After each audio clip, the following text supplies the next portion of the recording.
अचानक अगर एक दिन आपके हाथ पैर की स्ट्रेंथ कम होने लगे, चलना मुश्किल हो जाए, तो डर लगना नेचुरल है, क्योंकि ये हो सकती है एक अनकॉमन कंडीशन जिसका नाम है GBS, जिया-बारी सिंड्रोम, जिसे गिलियन बारी सिंड्रोम भी कहते हैं। और यही GBS 2025 में महाराष्ट्र के पुणे नाम के सिटी में बहुत ही ज्यादा फैल रहा है। लेकिन इसके लक्षण पहचानने के बाद सही वक्त पे ट्रीटमेंट लेकर और फिजियोथेरेपी रिहैब करवाकर आप बिल्कुल ठीक हो सकते हैं।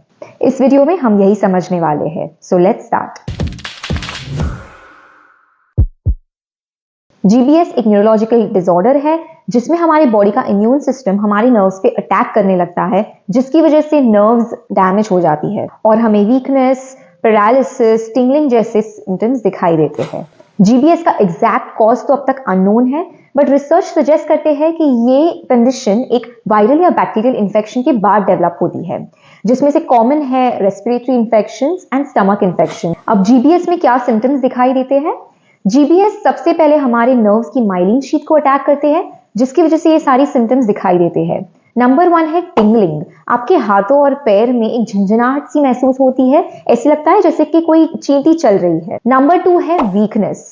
वीकनेस शुरू होती है पैरों के मसल्स के साथ और धीरे धीरे वो ऊपर के मसल्स भी वीक होने लगते हैं। थर्ड है आपको चलने में इम्बैलेंस फील हो सकता है, यानी कि बैलेंस छूट रहा है आपका चलते वक्त। नेक्स्ट, सिवियर डैमेज के कारण आपके ब्रीदिंग मसल्स भी इन्वॉल्व हो सकते हैं और इसीलिए आपको ब्रीदिंग इश्यूज आ सकते हैं। कुछ केसेस में च्यूइंग एंड स्वॉलोइंग में भी दिक्कत होने लगती है। अब GBS का प्रेजेंटेशन सिमेट्रिकल होता है, यानी कि जो भी सिम्टम्स होते हैं वो दोनों तरफ होते हैं। अगर लेफ्ट हैंड में है तो राइट हैंड में भी सेम सिम्टम्स दिखाई देते हैं।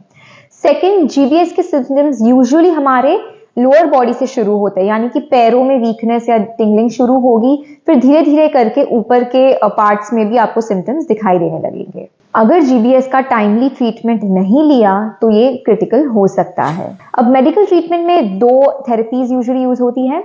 One is plasma exchange and second is immunoglobulin therapy. अब इसके साथ साथ फिजियोथेरेपी बहुत ही ज्यादा इंपॉर्टेंट रोल प्ले करता है इन GBS recovery. Right from ICU, जहां पर चेस्ट फिजियोथेरेपी बहुत हेल्प करती है, टू रिहैबिलिटेशन, जब आप पेशेंट घर पे आ जाता है तो उसके बाद जो रिहैब प्रोसेस शुरू होता है उसमें भी फिजियोथेरेपी बहुत ही इंपॉर्टेंट है। जब पेशेंट हॉस्पिटल में एडमिट होता है तब 4 चीजें बहुत इंपॉर्टेंट होती है इन टर्म्स ऑफ फिजियोथेरेपी। सबसे पहले है breathing exercises and chest physiotherapy. जो भी बलगम अगर अंदर अटक गया है तो उसे निकालना जरूरी है, इसीलिए चेस्ट फिजियोथेरेपी बहुत जरूरी होती है।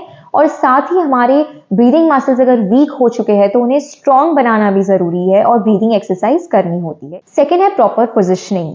ज्यादा देर लेटने से बेड सोर्स हो सकते हैं और हमारे जॉइंट कॉन्ट्रैक्चर्स में चले जाते हैं, इसीलिए प्रॉपर पोजिशनिंग बहुत जरूरी है। थर्ड है पैसिव मूवमेंट्स। ये इसलिए इंपॉर्टेंट है ताकि हमारे जॉइंट्स जो है वो स्टिफ ना हो और एक रेंज ऑफ मोशन मेंटेन रहे। एंड लास्ट है DVT, यानी थ्रोम्बोसिस वगैरह प्रिवेंट करने के लिए, ब्लड सर्कुलेशन के लिए मूवमेंट्स करना बहुत जरूरी है, इसलिए usually ankle toe movement suggest किए जाते हैं। अब हॉस्पिटल से डिस्चार्ज होने के बाद रिहैबिलिटेशन और भी ज्यादा इंपॉर्टेंट हो जाता है। सबसे पहले फिजियोथेरेपिस्ट फोकस करेंगे आपके स्ट्रेंथनिंग एक्सरसाइजेस के लिए, ताकि आपके जो मसल्स वीक हुए थे वो डेफिनेटली स्ट्रांग हो जाएंगे और आप डेली एक्टिविटीज कर पाएंगे। सेकेंडली, आपको चलने में अगर दिक्कत हुई होगी या बैलेंस इश्यूज होंगे तो वो आपके लिए gait training and balance training भी शुरू करते हैं। And lastly, function exercises promote की जाती है to get the patient back to his normal activities. अब रिकवरी की बात करें तो it depends from patient to patient. 80% of the patient बहुत जल्दी रिकवर हो जाते हैं within 6 months and independently चलने लगते हैं और अपना काम करने लगते हैं। लेकिन 5 to 10% ऑफ पेशेंट्स में ऐसा भी होता है कि रिकवरी इनकम्प्लीट रह जाती है, इसीलिए टाइम पे ट्रीटमेंट शुरू करना बहुत जरूरी है इन केस ऑफ GBS। अगर आपको या आपके कोई भी रिलेटिव्स को GBS हुआ है तो पॉजिटिव रहिए, अच्छी ट्रीटमेंट और सपोर्ट से रिकवरी पॉसिबल है। अगर आपको GBS के ऊपर कोई भी पर्सनलाइज्ड ट्रीटमेंट चाहिए तो प्लीज मुझे कमेंट बॉक्स में बताइए and I will help you. अगर वीडियो अच्छी लगे तो प्लीज इसे लाइक कीजिए, कमेंट कीजिए, शेयर कीजिए अपने फ्रेंड्स के साथ और प्लीज ये चैनल को सब्सक्राइब जरूर कीजिए, क्योंकि यहाँ पर आपको एवरी वीक कुछ नए हेल्थ टॉपिक पर वीडियोस दिखने वाली है। अगर आपके पास ऐसी कोई स्पेसिफिक टॉपिक है जिस पर आप एक वीडियो देखना चाहते हैं तो प्लीज मुझे बताइए और मैं उस पर वीडियो जरूर बनाऊंगी। मिलते हैं अगले वीडियो में। Till then keep moving and stay fit.